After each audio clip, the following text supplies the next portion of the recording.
आज के इस वीडियो में हम लोग क्लास 10th सब्जेक्ट साइंस यानी विज्ञान से मोस्ट इंपॉर्टेंट क्वेश्चन को देखने वाले। जितने बच्चे क्लास 10th में और आपका एग्जाम बिल्कुल एक ही दिन बचा है तो बिल्कुल इस वीडियो को विदाउट स्किप देखिए, क्योंकि आज हम लोग वीवीआई क्वेश्चन देखने वाले। ये कोई नॉर्मल वीडियो नहीं है, बिल्कुल यहाँ से फाइनल बोर्ड एग्जाम में बहुत ज़्यादा आपको क्वेश्चन देखने मिलेगा। हम लोग अलग अलग सेट से most important question, previous question, complete question आज देखने वाले हैं। ठीक है, तो 100+ क्वेश्चन आपको बिल्कुल आधा घंटा के अंदर 40 मिनट्स के अंदर आपको कंप्लीट कर दिया जाएगा। तो बिल्कुल विदाउट स्किप कंप्लीट वीडियो को वॉच कीजिए। चलिए बिना लेट के हम लोग क्वेश्चन आंसर के सिलसिला को शुरू करते हैं। फर्स्ट क्वेश्चन ये रहा आपके स्क्रीन के सामने, उत्तल दर्पण द्वारा बना प्रतिबिंब सदैव क्या होता है? तो पता है सीधा होता है। आप क्वेश्चन आंसर देखते जाइएगा, अगर नीचे कमेंट बॉक्स बता पाएंगे तो बता दीजिए। हम थोड़ा क्वेश्चन को फास्ट पढ़ने का प्रयास कर रहे हैं। क्वेश्चन नंबर 2 पढ़िए। सभी बच्चे क्वेश्चन नंबर 2 अच्छे से पढ़ के जवाब दीजिए। गोलीय दर्पण का फोकस अंतर उसकी वक्रता त्रिज्या का कितना गुना होता है? तो आपको बता दें, गोलीय दर्पण की फोकस दूरी और वक्रता त्रिज्या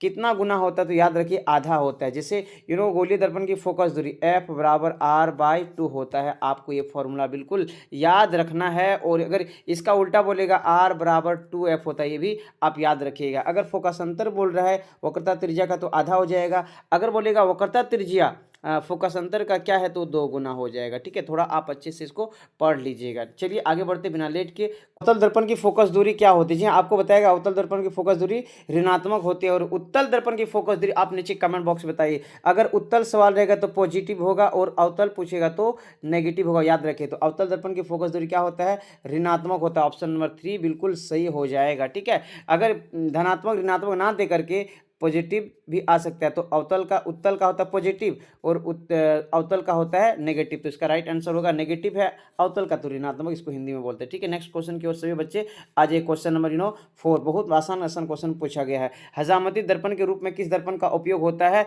बिल्कुल अवतल दर्पण का होता है। सौर कुकर में, सौर सेल में, इन सभी चीज़ों में सौर भट्टी में, हजामती दर्पण में अवतल दर्पण का ही उपयोग होता है। बहुत आसान आसान सवाल पूछा गया था, प्रीवियस ईयर क्वेश्चन भी है 2022-23 में, आप देख सकते हैं 2024 में और 2025 में बिल्कुल इसी प्रकार क्वेश्चन पूछने वाले हैं। बेझिझक आप वीडियो को कंप्लीट वॉच कीजिए, अगर आपको ऑब्जेक्टिव में 30 लाना है तो, है ना।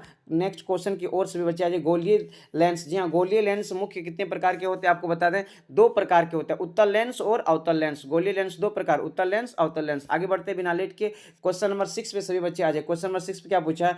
उत्तल lens, question number 6, just wait, थोड़ा स्क्रॉल डाउन हो जा रहा है। तो उत्तल लेंस द्वारा वास्तविक आवर्धित प्रतिबिंब बनता है। उत्तल लेंस एक होता है अवतल लेंस, दूसरा होता है उत्तल लेंस। तो उत्तल लेंस की बात है तो आपको यहाँ बता दें, वास्तविक आवर्धित प्रतिबिंब प्राप्त करने के लिए उसको रखना पड़ेगा लेंस और फोकस के बीच। आपको उसको ट्रिक्स के माध्यम से क्लास में पढ़ाया गया और आप जहाँ भी पढ़े होंगे आपको अच्छे से समझाया गया। अगर हम कंप्लीट बताने लगे तो वीडियो बहुत ज़्यादा लॉन्ग हो जाएगा, आप देख लीजिएगा। ठीक है, नेक्स्ट क्वेश्चन की ओर आगे बढ़ते हैं। क्वेश्चन नंबर आगे पढ़िए। क्वेश्चन नंबर 7 पूछा, जब प्रकाश की किरण हवा से कांच में जाती है तो वह मुड़ जाती है। आपको बता देना है किसकी ओर मुड़ जाती है। तो हवा से, जब हवा से कांच में जा रहा है तो आपको पता है कि हवा जो है, जैसे हवा में कहाँ पर जा रहे हैं? कांच में जा रहा है। तो आपको बता दें हवा कौन सी माध्यम है? हवा ये है हमारा विरल माध्यम। हवा कौन सा माध्यम है? विरल माध्यम। और कांच क्या है? सघन माध्यम। तो विरल माध्यम से, जब विरल माध्यम से सघन माध्यम में आएगा ना तो मुड़ जाएगा, अभिलंब की ओर क्या हो जाएगा? पता है, अभिलंब की ओर मुड़ जाएगा। तो यहाँ पर ऑप्शन नंबर 3 बिल्कुल सही हो जाएगा, अभिलंब की ओर मुड़ जाएगा। लेकिन उल्टा रहेगा, कांच में अगर हवा में जाना रहता है, अगर कांच से हवा, तो अभिलंब से दूर भाग जाएगा। तो अभिलंब से दूर नहीं हटेगा, क्योंकि विरल से सघन में जा रहा है तो अभिलंब की ओर मुड़ जाएगा। आगे बढ़ते हैं नेक्स्ट क्वेश्चन की ओर बिना लेट के। आई होप कि आप सबको ही समझ गए होंगे। नेक्स्ट क्वेश्चन देखिए, ये रहा आपके स्क्रीन के सामने। सभी बच्चे क्वेश्चन को अच्छा से पढ़ लीजिएगा। लेंस की क्षमता का ऐसा ही मात्र, बहुत ही मजेदार क्वेश्चन। लेंस की क्षमता का ऐसा ही मात्र बच्चा को पता है, डायरेक्टर इसको डी से डिनोट करते हैं। ठीक है, आगे बढ़ते हैं नेक्स्ट क्वेश्चन की ओर। हमारे नेत्र में कौन सा दर्पण होते हैं? जल्दी से बता दीजिए, जल्दी से। उत्तल लेंस, बच्चा ने भी बिल्कुल सही जवाब दिया है। ठीक है, आगे बढ़ते हैं नेक्स्ट क्वेश्चन की ओर। उत्तल लेंस हम लोग के आंख में होते हैं, बच्चा को पता होना चाहिए। क्वेश्चन नंबर 10 देखिए। जी हाँ, क्वेश्चन आज हम लोग बिल्कुल बहुत ही फास्ट कंप्लीट क्वेश्चन देखने वाले, 40 मिनट में लगभग 100+ क्वेश्चन। आंख के लेंस की वक्रता त्रिज्या को कौन नियंत्रित करता है? तो ये बच्चा ने गलत जवाब दिया, इसका सही आंसर हो जाएगा पक्षम माभी पेशियां, सिलरी मांसपेशियां भी इसको इंग्लिश में बोलते हैं। राइट आंसर हो जाएगा पक्षम माभी पेशियां नियंत्रित करते हैं। आगे बढ़ते हैं नेक्स्ट क्वेश्चन की ओर। देखिए, स्पष्ट दृष्टि की, जी हाँ, स्पष्ट दृष्टि की अधिकतम दूरी कितना होता है? अनंत होता है। स्पष्ट दृष्टि की अधिकतम दूरी अनंत होते, क्या होते हैं? अनंत होते। लेकिन न्यूनतम दूरी कितना होता है? 25 cm होते हैं। याद रखिए, अगर न्यूनतम पूछता है तो 25 हो जाता है, लेकिन यहाँ पर अधिकतम पूछा है तो राइट आंसर हो जाएगा अनंत, option number 4 is the right answer. Next question की ओर सभी बच्चे अच्छे से पढ़ते जाइए, आंसर देते जाइए। अवतल नेक्स्ट क्वेश्चन ये रहा आपके स्क्रीन के सामने कि अवतल लेंस द्वारा, जी हाँ, अवतल लेंस के चश्मे द्वारा किस दृष्टि दोष को दूर करते हैं? अवतल लेंस के चश्मे द्वारा किस दृष्टि दोष को दूर करते हैं? पता है, निकट दृष्टि दोष। अगर हमको दीर्घ दृष्टि दोष को दूर करना तो एग्जाम में पूछता है तो उत्तल लेंस। याद रखिए कौन सा हो जाता है? उत्तल लेंस। और अगर जरा दूरदृष्टिता का अगर दूर करना रहता तब पता है द्विफोक्सी लेंस यानी कि बाईफोकस लेंस का प्रयोग होता है। लेकिन हम लोग का सवाल में पूछे यहाँ पर अवतल लेंस तो हो जाएगा निकट दृष्टि दोष। ठीक है, आगे बढ़ते हैं नेक्स्ट क्वेश्चन की ओर। तारे का टिमटिमाना, ठीक है, आप आसमान में देखे हुए तारे टिमटिमाते रात में, है ना, अपने चमकते हुए आंखों से चमकते हुए तारे को तो ऑब्वियसली देखे होंगे। तो तारे का टिमटिमाना प्रकाश की किस परिघटना को दर्शाते हैं? प्रकाश के अपवर्तन की घटना को दर्शाता है। बिल्कुल ऑप्शन नंबर 2 इसका राइट आंसर हो जाएगा। नेक्स्ट क्वेश्चन की ओर सभी बच्चे आ जाइए। क्वेश्चन नंबर 2 पढ़िए, 14 पढ़िए। किसी अभिक्रिया में भाग लेने वाले पदार्थ को क्या कहते हैं? जैसे H2 plus O2 arrow reaction होने के बाद बन जाएगा H2 यानी कि जल। तो H2 और O2 ये रासायनिक अभिक्रिया में भाग लिया तो भाग लेने वाले को बोलते हैं अभिकारक। भाग लेने वाले को क्या बोलते हैं? अभिकारक, बिल्कुल। और जो भाग लेकर जो रासायनिक अभिक्रिया के फलस्वरूप जो बनता है उसको बोलते हैं उत्पाद। क्या बोलते हैं? ये आपको क्लास में पढ़ाया गया था और अभी भी हम पढ़ा दिए, लाइव क्लास में बताया गया। तो बिल्कुल ये सब आसान सा सवाल है, पता है। तो किसी भी रासायनिक अभिक्रिया में भाग लेने वाले पदार्थ को अभिकारक कहते हैं। अगर पूछता भाग लेकर के जो उसके फलस्वरूप जो बनते हैं तो उसको उत्पाद कहते हैं। याद रखिए, ठीक है। तो यहाँ पर हम लोग का सवाल के अनुसार अभिकारक राइट आंसर हो जाएगा। नेक्स्ट क्वेश्चन की ओर सभी बच्चे आ जाए। बहुत ही मजेदार क्वेश्चन है और ये भी आसान क्वेश्चन पूछने वाले। अगर आप पढ़ेंगे तो आसान लगे, नहीं पढ़ेंगे तो ऑब्वियसली आपके लिए दिक्कत होने वाला है। CaCO3 ये संगमरमर है ना, चौक भी इसको बोल सकते हैं। संगमरमर टूटता है किसमें? CaO और CO2 में। यहाँ पर टूट रहा है जब यानी कि calcium oxide carbon dioxide release हो रहा है। इस अभिक्रिया में कौन सा होगा? संयोजन वियोजन। आपको ट्रिक्स के माध्यम से क्लास में बताया गया था। टूटेगा तो हो जाएगा वियोजन। वियोजन अभिक्रिया इसका राइट आंसर हो जाएगा। लेकिन यहीं पर अगर उल्टा रहता, जैसे H2 प्लस O2 भी जस्ट पहले हम बताएं, ये हो गया H2, तो ये अगर पूछेगा कौन सा अभिक्रिया तो हो जाएगा बिल्कुल संयोजन अभिक्रिया, क्योंकि दो जुड़ रहा है ना, तो जुड़ेगा तो संयोजन, टूटेगा तो वियोजन। आई होप कि आप समझ गए होंगे। राइट आंसर भी नीचे कमेंट बॉक्स में बता भी रहे हैं, ठीक है। नेक्स्ट शोषण कैसी अभिक्रिया? जी हाँ, शोषण कैसी अभिक्रिया? उष्माक्षेपी अभिक्रिया। ही तो आपको बिल्कुल पता है, बच्चा को पता है इसका आंसर। नेक्स्ट क्वेश्चन की ओर सभी बच्चे आ जाइए, ठीक है। क्या है निम्न में से? जी हाँ, थोड़ा सा स्क्रॉल हो जा रहा है, ठीक है, थोड़ा सा स्क्रॉल हो गया। थोड़ा आप क्वेश्चन को थोड़ा पढ़ लीजिए अच्छे से।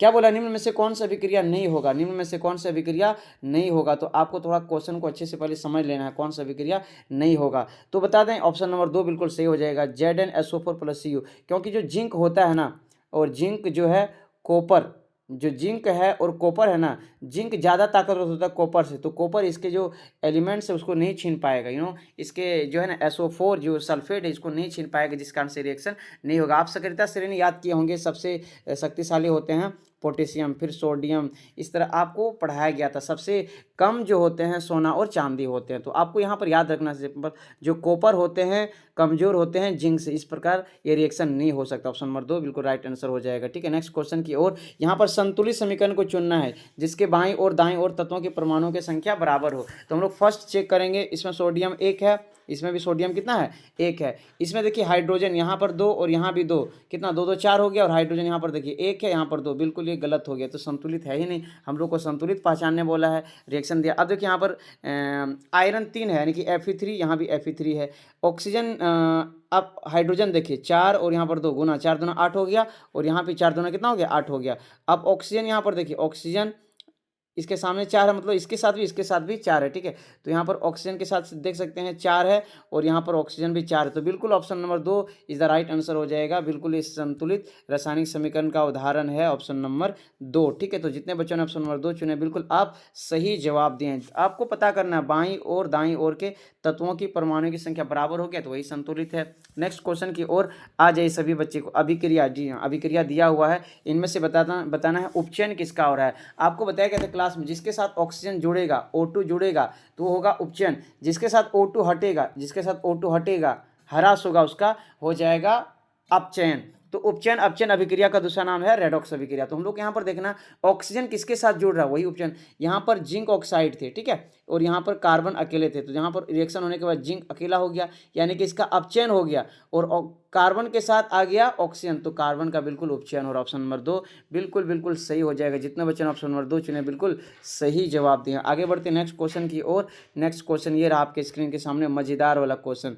कौन सा पदार्थ लाल लिटमस पत्र को नीला कर देता है? तो आपको बता दें, अगर लाल को नीला कर रहे हैं ना, कोई पदार्थ है जो किस पदार्थ को, यानी कि कोई पदार्थ है जो लाल को बिल्कुल नीला कर दे रहा है, लाल, ये लाल है, इसको, इस लिटमस पत्र को क्या कर दिया, नीला कर दिया, तो उस पदार्थ का नाम क्या होने वाला है? बिल्कुल अगर नीला हो रहा है तो बिल्कुल क्षार हो जाएगा, क्षार इसका राइट आंसर हो जाएगा। लेकिन इसी क्वेश्चन को थोड़ा चेंज करके पूछ सकता है। इस क्वेश्चन को कैसे पूछ सकता है, उल्टा करके भी, जैसे कोई पदार्थ, कोई लिटमस पत्र नीला है और लाल कर दे रहा है, कोई लिटमस पत्र नीला है और इसको लाल कर दिया, तो बिल्कुल इसका राइट आंसर क्या होगा, आप नीचे कमेंट बॉक्स पे बता दीजिए। अगर लाल है और नीला हो रहा है तब तो हो गया क्षारक, और अगर नीला है और लाल हो रहा है तब हो जाएगा अम्ल। इसका नाम क्या हो जाएगा, अम्ल। इसको याद रखिएगा, ठीक है। आगे बढ़ते बिना लेट के क्वेश्चन नंबर नेक्स्ट। निम्न में दुर्बल, बिना लेट के इसका आंसर बताते हैं। दुर्बल अम्ल इनमें से कौन है? एसिटिक अम्ल है, CH3COOH एसिटिक अम्ल है, HNO3 हाइड्रो, सब है प्रबल अम्ल, ठीक है। आगे बढ़ते हैं नेक्स्ट क्वेश्चन।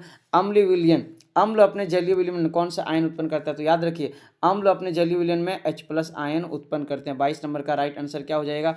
अम्ल अपने जलीय विलयन में H+ आयन उत्पन्न करते हैं। लेकिन यही बात अगर क्षारक के लिए होता तब क्या बताते हैं? अम्ल तो हो गया H+ आयन, तो क्षारक के लिए OH-, ठीक है। तो अगर क्षारक बोलता है तो OH- हो जाता है, अगर अम्ल बोल रहा है तब क्या हो जाएगा हमारा H+ ion is the right answer. Next question की ओर सभी बच्चे देखें। दही में कौन सा अम्ल पाए जाते हैं? बिना लेट के इसका आंसर बताते हैं, लैक्टिक अम्ल, लैक्टोबैसिलस, इसमें जीवाणु पाए जाते हैं। दही में कौन सा अम्ल पाए जाते हैं? लैक्टिक अम्ल। आई होप कि बच्चा को ये सब सवाल आना चाहिए, ठीक है, क्योंकि फाइनल बोर्ड एग्जाम बहुत करीब है। आप थोड़ा फास्ट रिवाइज कीजिए और अच्छे से पढ़िए, ठीक है। नेक्स्ट क्वेश्चन पूछे, अम्ल अपने जलीय विलयन यानी कि अम्लीय विलयन का पीएच मान कितना होता है? आपको एक पीएच स्केल बनाकर दिखा देते हैं। 0 से कितना होता है पीएच स्केल? 0 से 14 होता है, पता होगा। पीएच प्रास कितना है? 0 से 14 पीएच प्रास है। अब अगर 7 से कम, किसी का वैल्यू 7 से कम है तो हो जाएगा अम्ल, किसी का वैल्यू 7 से क्या है, कम है, कम होने पर हो जाता है अम्ल, और 7 से अधिक होने पर ये हो जाता है क्षारक हो जाता है, याद रखिए, ठीक है। अम्ल का पीएच मान कितना होता है? जी हाँ, अम्ल का पीएच मान कितना होता है? जल्दी से नीचे कमेंट बॉक्स में बताइए। 7 से कम होता है, तो राइट आंसर हो जाएगा ऑप्शन नंबर 2। तो अम्ल का पीएच मान 7 से कम, क्षारक का पीएच मान 7 से अधिक, और जो केवल 7 है तो उदासीन है, बिल्कुल शुद्ध पानी होगा, इसका उदाहरण हो जाएगा, ठीक है। बिना लेट के आगे बढ़ते हैं, ठीक है। आई होप कि आप सब कोई इसका आंसर दे दें। नेक्स्ट क्वेश्चन, क्वेश्चन नंबर 25 देखिए क्या पूछा है। कौन अधिक क्षारीय है? जिसका पीएच वैल्यू ज़्यादा होगा वही अधिक क्षारीय होगा। अम्ल और क्षारक में थोड़ा सा उल्टा है, अगर बोलेगा कौन ज़्यादा अम्लीय है तो उसका पीएच वैल्यू सबसे कम देखना पड़ता है, लेकिन यहाँ क्षार का बात है तो सबसे ज़्यादा वैल्यू देखिए किसका है, पीएच वैल्यू 14 है, जिसका राइट आंसर हो जाएगा option number 4 is the right answer हो जाएगा, ऑप्शन नंबर 4। बिल्कुल बिल्कुल बच्चा ने सही जवाब दिया। नेक्स्ट क्वेश्चन की ओर सभी बच्चे बिना लेट के आज ये क्वेश्चन नंबर 26, यहाँ क्वेश्चन नंबर 25 तो हम लोग देख चुके हैं, 25 का राइट आंसर हो जाएगा 14। एंड नेक्स्ट क्वेश्चन ये रहा आपके स्क्रीन के सामने। आप थोड़ा क्वेश्चन को फास्ट पढ़ने का प्रयास कीजिए। ब्रेंजिक चूर्ण का रासायनिक सूत्र क्या है? बच्चा को पता होना चाहिए। ब्रेंजिक चूर्ण को ब्लीचिंग पाउडर भी बोलते हैं, इसका राइट आंसर हो जाएगा CaOCl2। जितने बच्चे कमेंट बॉक्स बता रहे हैं बिल्कुल आप सही जवाब दिए, सही जवाब दिए। VVI क्वेश्चन है, ये बहुत मर्तबा पूछा गया पिछले साल, है ना। नेक्स्ट क्वेश्चन की ओर आ जाइए सभी बच्चे। 27 नंबर, क्वेश्चन नंबर 27 में पूछा है, प्रकाश संश्लेषण में ऑक्सीजन बाहर निकलते कहाँ से सर जी? जल से निकलते हैं। बिल्कुल आसान सा सवाल है, लेट नहीं करेंगे, आसान सा सवाल है। नेक्स्ट क्वेश्चन की ओर सभी बच्चे आ जाइए। अनोक्सी शोषण के फलस्वरूप क्या बनते हैं? अनोक्सी शोषण एथिल एल्कोहल बनते हैं, ऑप्शन नंबर 2 बिल्कुल सही हो जाएगा। नेक्स्ट क्वेश्चन की ओर आ जाइए। नेक्स्ट पूछा है निम्नलिखित में, जी हाँ, निम्नलिखित में कौन परजीवी है? तो पहले से टिक कर दिए, प्लाज्मोडियम है, प्लाज्मोडियम इसका राइट। बच्चा ने बिल्कुल गलत जवाब दिया, इसका राइट आंसर हो जाएगा प्लाज्मोडियम। आगे बढ़ते हैं नेक्स्ट क्वेश्चन की ओर। 30 क्वेश्चन सेट, ये इस सेट का आप बहुत ही इंपॉर्टेंट क्वेश्चन होने वाले हैं। आप देख सकते हैं 30 में क्या पूछा है। रुधिर के तरल भाग को क्या कहते हैं? प्लाज्मा कहते हैं। रुधिर यानी रक्त के तरल भाग को क्या कहते हैं? प्लाज्मा कहते हैं। नेक्स्ट क्वेश्चन, मछली के हृदय में, जी हाँ, मछली के हृदय में कितने कोष्ठक होते हैं? बिल्कुल 2 कोष्ठक होते हैं। और मेढक के हृदय अगर पूछता तो मेढक के हृदय में, आपको पता है मछली के हृदय में 2 कोष्ठक होते हैं। अगर मेढक का पूछता तो 3 कोष्ठक। और आपके हृदय में कितने कोष्ठक? जी हाँ, आप वीडियो देख रहे हैं ना, आपका बात कर रहे हैं, ये सफेद टोपी जो है ना, आपका बात कर रहे हैं कि आप जो वीडियो देख रहे हैं कि मनुष्य के हृदय में कितने कोष्ठक, 4 कोष्ठक होते हैं। बिल्कुल बिल्कुल धुआं धुआं उड़ा देना क्वेश्चन का, ठीक है। तो 31 का राइट आंसर हो जाएगा मछली के हृदय में कितने कोष्ठक, 2 कोष्ठक। थोड़ा नीचे कमेंट बॉक्स बताते जाइए। मेढक के हृदय में कितने कोष्ठक, 3 कोष्ठक। मछली में 2, मेढक में 3, मनुष्य के हृदय में 4 कोष्ठक होते हैं। 2 अलिंद 2 निलय, 2 अलिंद 2 निलय, बायां अलिंद बायां निलय। इसको ये सब बच्चा बच्चा वाला सवाल है, बिल्कुल आना चाहिए। नेक्स्ट क्वेश्चन की ओर सभी बच्चे आ जाइए। मनुष्य में वृक्क एक तंत्र है जो किससे संबंधित है, बिल्कुल बिल्कुल इसका राइट आंसर होगा उत्सर्जन से संबंधित, वृक्क यानी कि किडनी जी, है ना। नेक्स्ट क्वेश्चन की ओर फास्टली आ जाइए। हम चाहते हैं कि कम टाइम में ज़्यादा से ज़्यादा वीडियो बना पाएँ, ज़्यादा से ज़्यादा सेट को कवर कर पाएँ, ठीक है। मैग्नीशियम पाए जाते हैं क्लोरोफिल में, पाए जाते हैं क्लोरोफिल हरे पत्तियों में पाए जाते हैं। हरित लवक आपको पता होगा, पढ़ाया गया था। किसमें मुकुलन विधि द्वारा जनन होता है, हाइड्रा में होता है। ये सब क्वेश्चन बच्चा वाला सवाल है, बिल्कुल आपको रिवाइज करा दिए हैं, ठीक है। एड्स रोग किसके कारण होते हैं, विषाणु के कारण होते हैं। इसका राइट आंसर विषाणु हो जाएगा। नेक्स्ट क्वेश्चन की ओर, परागकोश में क्या होते हैं, ना जाने कितने मर्तबा हम बताएं परागकण होते हैं। परागकोश में क्या होते हैं, परागकण होते हैं। नेक्स्ट क्वेश्चन की ओर, पूर्ण विकसित अंडाशय को क्या कहते हैं, फल कहते हैं, फल कहते हैं। इसका राइट आंसर हो जाएगा फल कहते हैं। आप बिल्कुल आराम से थोड़ा अच्छे से रिवाइज कीजिए, और अगर वर्मा के इस पेपर पढ़ें तो बिल्कुल वहाँ से भी रिवाइज कीजिए। नहीं, इस वीडियो को कंप्लीट वॉच कर लीजिए, आपको बिल्कुल 30 में 30 लाने से कोई नहीं रोक सकता है ऑब्जेक्टिव में। अनवीकरणीय ऊर्जा, अनवीकरणीय एक होता है नवीकरणीय। अनवीकरणीय जिसका एक बार उपयोग होने से दोबारा उपयोग नहीं हो सकता है, कोयला इसका राइट आंसर हो जाएगा, ठीक है। और नवीकरणीय में क्या होगा, जैसे पवन, सूर्य का ऊर्जा, जल, ये सब नवीकरणीय, इसका दोबारा उपयोग हम लोग कर सकते हैं, लेकिन कोयला का नहीं। तो इसका राइट आंसर हो जाएगा कोयला हो जाएगा। नेक्स्ट क्वेश्चन की ओर सभी बच्चे क्वेश्चन में 39 पे आ जाइए। सौर ऊर्जा को सीधे विद्युत में बदलने की युक्ति को सौर सेल कहते हैं। सौर ऊर्जा, दुनिया में सबसे अधिक ऊर्जा देने वाला है सूर्य है, और सूर्य से क्या मिलता है, सौर ऊर्जा। सौर ऊर्जा को विद्युत ऊर्जा में बदलने वाली युक्ति को कहते हैं सौर सेल। बिल्कुल मजेदार से अच्छे से मन लगा के पढ़िए ताकि अच्छा मार्क्स स्कोर कर पाएं। नेक्स्ट लास्ट वन क्वेश्चन इस सेट से, निम्नलिखित में कौन मुख्य जैव गैस का संघटक है, तो इसका मेथेन हो जाएगा, राइट आंसर 2 हो जाएगा। तो चलिए बिना लेट के हम लोग सेट 2 पे आते हैं। तो वीडियो को अभी तक लाइक नहीं किया तो लाइक कीजिए। अभी बच्चे सेट 2 पे आ जाइए। अब बिना लेट के हम लोग क्वेश्चन नंबर फर्स्ट देखेंगे। ये सेट 2 का प्रीवियस ईयर क्वेश्चन है। बिल्कुल यहाँ से आप चिंता मत कीजिए, बहुत ज़्यादा फाइनल बोर्ड एग्जाम में क्वेश्चन मैच होगा, ठीक है। तो अब फर्स्ट क्वेश्चन देखिए, उच्च कोटि का पॉलिश किया हुआ कांच का पृष्ठ क्या कहलाता है। आपको पता है कांच के पृष्ठ को पॉलिश कर देंगे तो वो क्या कहलाएगा, दर्पण कहलाएगा। बिल्कुल इसका राइट आंसर हो जाएगा दर्पण हो जाएगा, तब तो हम लोग अपना चेहरा देख पाते हैं। नेक्स्ट क्वेश्चन की ओर आ जाइए। क्या पूछे क्वेश्चन, आप अच्छे से पढ़िएगा ना, वहीं पर आंसर छिपा रहता है। 30 cm फोकस दूरी के अवतल दर्पण है, अवतल दर्पण है 30 cm फोकस दूरी, ठीक है।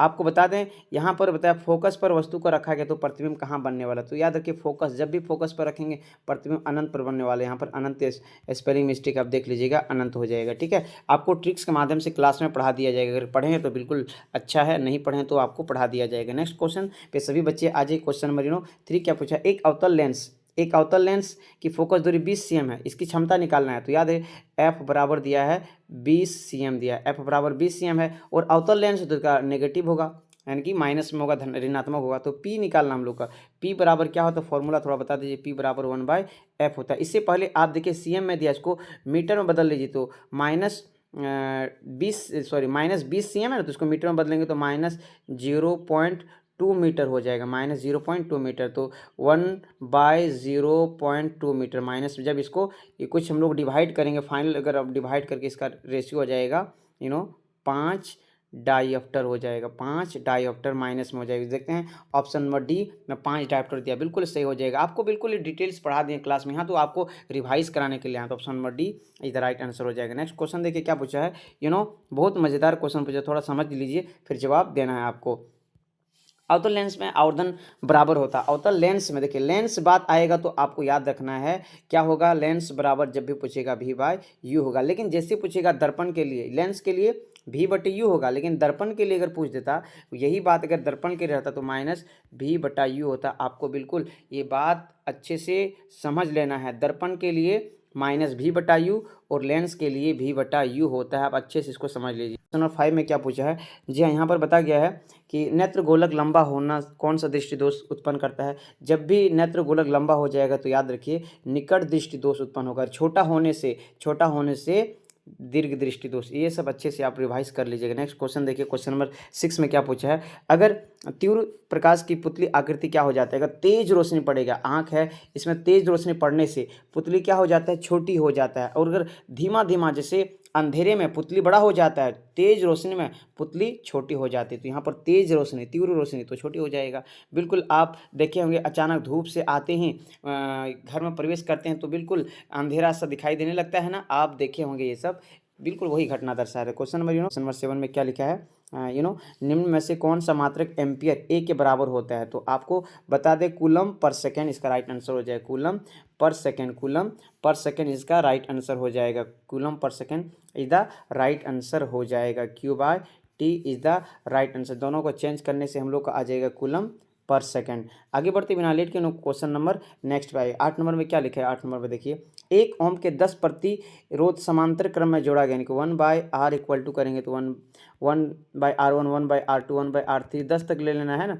अब इसको देखिए आप 10 तक जोड़ सकते हैं। उसके बाद अगर हम लोग फाइनल सबका वैल्यू रखेंगे 1/1 प्लस 1/1 प्लस 1/1, कुछ हम लोग इस प्रकार आने वाला 1/r इक्वल टू 1/10 आने वाले। आपको बता दें सॉरी कुछ इस प्रकार आंसर हम लोग का आने वाला 10/1 आने, क्रॉस मल्टीप्लाई करेंगे तो r बराबर 1/10 होगा। आप इसको थोड़ा नंबरिकल बना लीजिएगा। हम फाइनल इसका आंसर बता देते हैं। इसका राइट आंसर हो जाएगा ऑप्शन नंबर डी। जितने बच्चों ने टिक किए हैं 1/10 ओम बिल्कुल सही हो जाएगा 1/10। आगे बढ़ते हैं बिना लेट किए क्वेश्चन नंबर 9 देखिए। क्वेश्चन नंबर 9 में क्या पूछा है, एक क्षैतिज सीधी तार में धारा की दिशा पूरब से पश्चिम की ओर है। तार की ठीक नीचे स्थित बिंदु पर चुंबकीय क्षेत्र की दिशा होगी। तो आपको इसका राइट आंसर बता देना है। तो आपको बता दें चुंबकीय क्षेत्र की दिशा, चुंबकीय क्षेत्र की दिशा क्या होता है, चुंबकीय क्षेत्र की दिशा जल्दी से आप नीचे कमेंट बॉक्स बता देखते हैं कितने बच्चों ने बिल्कुल सही जवाब दिए हैं। इस सवाल का आंसर तो आपको क्लास में बताया गया था, बिल्कुल उत्तर से दक्षिण होता है। पता है जो चुंबक क्षेत्र, जो चुंबकीय बल रेखाएं निकलते हैं, आपको पता है उत्तर से निकल के दक्षिण में विलुप्त हो जाते हैं। लेकिन चुंबकीय क्षेत्र अंदर में अगर पूछता कि अंदर में दिशा क्या होते तो वो दक्षिण से उत्तर होते हैं। लेकिन यहाँ पर सवाल के अनुसार आंसर हो जाएगा उत्तर से दक्षिण। आगे बढ़ते बिना लेट के क्वेश्चन नंबर 10 देखिए। क्वेश्चन नंबर 10 पे क्या पूछा है, बहुत मजेदार क्वेश्चन है। पृथ्वी ऊर्जा का मुख्य स्रोत क्या है। सूरज है। बिल्कुल पृथ्वी को सबसे ज़्यादा सूर्य यानी कि सूर्य द्वारा ऊर्जा मिलता है। कौन सा ऊर्जा मिलता है, सौर ऊर्जा मिलता है, सौर ऊर्जा मिलता है। ठीक है, आगे बढ़ते बिना लेट के क्वेश्चन नंबर नेक्स्ट देखिए क्या पूछा है। यहाँ पर 11 में जिंक रिएक्शन हो रहा है कॉपर सल्फेट से। पता है जिंक कॉपर से ज़्यादा ताकतवर है, तो इसके सल्फेट को छीन लेगा यानी कि विस्थापित कर देगा। आप देख रहे हैं SO4Cu के साथ साथ Zn के साथ आ गया, तो यहाँ पर विस्थापन की अभिक्रिया यानी कि कोई चीज़ को विस्थापित कर रहा है, सल्फेट विस्थापित हो गया तो यहाँ पर बिल्कुल विस्थापन अभिक्रिया हो जाएगा, ऑप्शन नंबर सी। आगे बढ़ते हैं नेक्स्ट क्वेश्चन। चांदी के ऊपर काली परत का चढ़ना किस का उदाहरण है, संक्षारण का उदाहरण, जंग लगने का उदाहरण है। आगे बढ़ते हैं क्वेश्चन नंबर 13 देखिए क्या पूछा है। अभी जस्ट पहले हम लोग प्रीवियस ईयर क्वेश्चन में देखे और यही साल लगातार ये क्वेश्चन पूछ चुका है। अम्ल के जलीय विलयन में कौन सा H+ आयन भी हम बताएं। क्षारक के विलयन में OH- और अम्ल के विलयन में यानी कि क्षारक के विलयन में OH- और अम्ल के विलयन में H+। आगे बढ़ते हैं बिना लेट के क्वेश्चन नंबर नेक्स्ट पे आ जाए। बिरंजक चूर्ण का सूत्र देखिए 2022-23 में पूछा गया। बिरंजक चूर्ण का रासायनिक सूत्र क्या होता है, ये गलत हो जाएगा, ये रॉन्ग हो जाएगा। इसका राइट आंसर हो जाएगा ऑप्शन नंबर सी, CaOCl2 इसका। और दूसरा नाम क्या है, ब्लीचिंग पाउडर है। स्पेलिंग मत देखिए, थोड़ा फास्ट लिख रहे हैं, ब्लीचिंग पाउडर इसका राइट आंसर हो जाएगा। नेक्स्ट क्वेश्चन की ओर सभी बच्चे आ जाए। 15 पे क्या पूछा, जल्दी जल्दी आप नीचे कमेंट बॉक्स से बताते जाइए आंसर। धातु सर्वाधिक तन्य होता है, कौन सा धातु बहुत ज़्यादा तन्य होता है। धातु के खींचने की यानी कि गुणधर्म को क्या बोलते हैं, तन्यता कहते हैं। तो सबसे ज़्यादा तन्य होता है सोना। 1 ग्राम सोना से 2 किलोमीटर तार खींच सकते हैं। आगे बढ़ते हैं। धातु की क्रियाशीलता के क्रम में सजाएं। आपको पता है सबसे ज़्यादा अभिक्रियाशील है पोटेशियम अगर नहीं है तो याद रखिए सोडियम। तो यहाँ पर देखिए पोटेशियम पहले है, नहीं है। अब हम लोग को सोडियम देखना। सोडियम क्या है, किन में से है, तो ऑप्शन नंबर A, B और D में है। तो उसके बाद आता है मैग्नीशियम, फिर जिंक, फिर कॉपर। तो इसका राइट आंसर हो जाएगा option number D, sodium, magnesium, zinc, copper. आगे बढ़ते बिना लेट किए।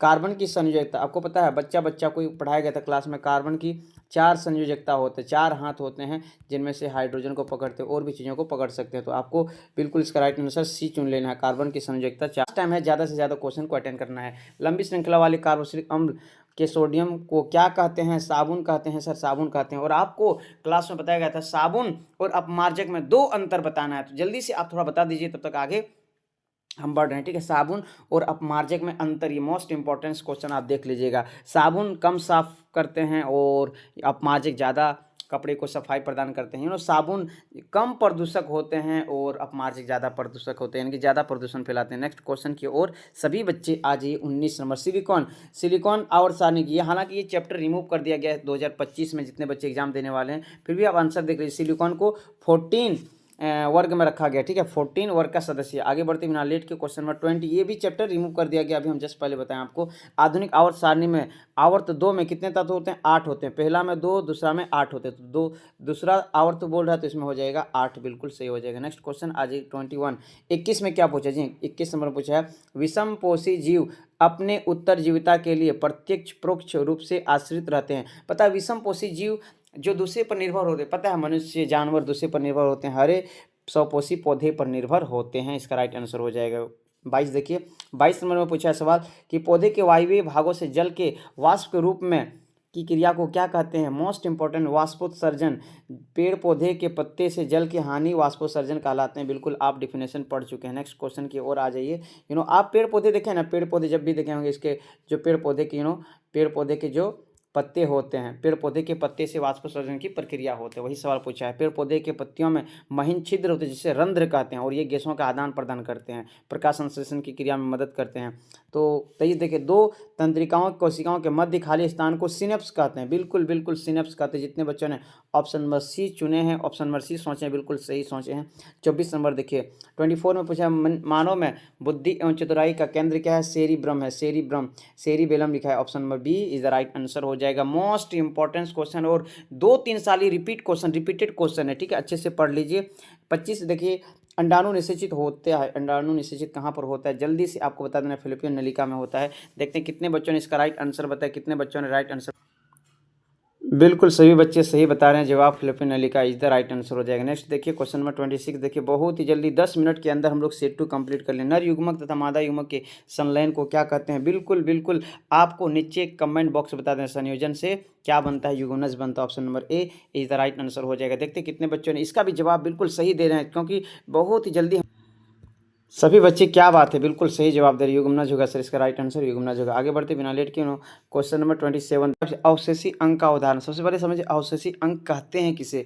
तो ऐसे अंक जो हासिल अवस्था होते हैं तथा शरीर में कोई कार्य नहीं करते हैं, तो उसको बोलते हैं अवशेषी अंग। जैसे कर्ण पल्लों की पेशियाँ हो गया, पुच्छ के सूर्यकांग हो गया, निषेचक पटल हो गया, इनमें से सभी इसका राइट आंसर हो जाएगा, बिल्कुल, है ना। 28 नंबर पे सभी बच्चे आ जाइए। क्वेश्चन नंबर 28 में क्या पूछा है? जी हाँ, किसी जीव के विशेषकर पर किसका प्रभाव पड़ता है? तो इसका राइट आंसर है माता के डीएनए, पिता यानी कि पिता के डीएनए माता के डीएनए दोनों का पड़ता है, तो option number C A B दोनों हो जाएगा, इसका राइट आंसर होगा। हम लोग का कोई भी गुण आते हैं माता पिता का डीएनए द्वारा आते, पता है सबको, है ना। नेक्स्ट क्वेश्चन की ओर आ जाइए। 29 नंबर में क्या पूछा है? जी हाँ, ओजोन परत, ओजोन परत का सूत्र क्या होता है? O3 है, एक गैस का लेयर है। तो ओजोन परत का अवक्षय कौन करता है? ओजोन परत को नुकसान कौन पहुंचाते हैं? तो इसका राइट आंसर हो जाएगा CFC, chlorofluorocarbon, chlorofluorocarbon is the right answer हो जाएगा CFC। नेक्स्ट क्वेश्चन की ओर सभी बच्चे आ जाइए, लास्ट वन इस चैप्टर से। तो यहाँ पर पूछा है, विश्व में सबसे तेजी से घटता, यानी कि सबसे तेजी से कौन सा प्राकृतिक संसाधन कम हो रहा है, घटता जा रहा है? तो ये है वन है, बिल्कुल बहुत तेजी से औद्योगिकरण हो रहा है, फैक्ट्रियां लग रहे हैं, वनों को काटा जा रहा है। तो हम लोग के लिए कहीं ना कहीं ये बहुत खतरनाक संकेत दे रहा है। अगर वन काटा जा रहा है तो बिल्कुल हम लोग के लिए बहुत कठिनाई का टाइम आने वाला है, तो बिल्कुल हम लोग को वन को बचाना चाहिए। आई होप समझन क्षमता से क्या समझते हैं। यहाँ से आप सब्जेक्टिव क्वेश्चन देख लीजिए। हम लोग बिना लेट के हम लोग नेक्स्ट पार्ट की ओर मूव करते हैं, सॉरी नेक्स्ट सेट की ओर। सेट 3 पे सभी बच्चे आ जाइए। सभी बच्चे जल्दी से सेट 3 पे आ जाए, और यहाँ से भी हम लोग मोस्ट इंपॉर्टेंट क्वेश्चन आपके लिए लेकर आ गए हैं। बिल्कुल आप नीचे कमेंट बॉक्स में बता दीजिए झारखंड से किस जिले से आप बिलोंग करते हैं, ताकि मुझे ज़्यादा से ज़्यादा मोटिवेशन मिलेगा, और भी सब्जेक्ट के लिए मोस्ट इंपॉर्टेंट क्वेश्चन आपके लिए लेकर आएंगे, और फाइनल बोर्ड एग्जाम में बिल्कुल आप एग्जाम पेपर को भर कर आएंगे। तो फर्स्ट क्वेश्चन ये आपके स्क्रीन के सामने, बिना लेट के क्वेश्चन देखिए। किस दर्पण में वास्तविक फोकस होता है? जी हाँ, आपको बता दें, सीधा अगर उत्तल के लिए होता है और अवतल के लिए भी होता है, तो सीधा यहाँ पर नहीं पूछा, वास्तविक पूछा, तो इसका राइट आंसर हो जाएगा अवतल दर्पण होगा, अवतल दर्पण इसका राइट आंसर हो जाएगा। नेक्स्ट क्वेश्चन, मोटर चालक के सामने, जी हाँ, मोटर चालक के सामने कौन सा दर्पण होता है? उत्तल दर्पण होता है। याद रखिए, मोटर चालक जो होता है ना, मोटर गाड़ी में जो 2 साइड मिरर नहीं होते हैं, 2 साइड मिरर होते हैं, तो आपको बता दें ये साइड मिरर किस लिए दिया जाता है? पश्च दृश्य के लिए दिया जाता है। तो इसमें कौन सा दर्पण होता है? उत्तल दर्पण होता है, और इसका राइट आंसर हो जाएगा उत्तल दर्पण हो जाएगा। सभी बच्चे नेक्स्ट क्वेश्चन की ओर आ जाइए। यहाँ पर आंसर थोड़ा गलत दिया, अब आंसर पे मत जाइए, हम जो बता रहे हैं उसको थोड़ा देखते जाइए, ठीक है। नेक्स्ट क्वेश्चन ये रहा आप, ठीक है। यहाँ पर क्वेश्चन क्या दिया है, जी हाँ, क्वेश्चन कुछ इस प्रकार है, यदि एक लेंस की क्षमता -2 डायोप्टर, इसके फोकस दूरी क्या होगी, हम लोग जस्ट पहले इसको निकाल चुके हैं। थोड़ा न्यूमेरिकल्स आप अगर नहीं बनाना है तो थोड़ा देख लीजिए कैसे बनाना है।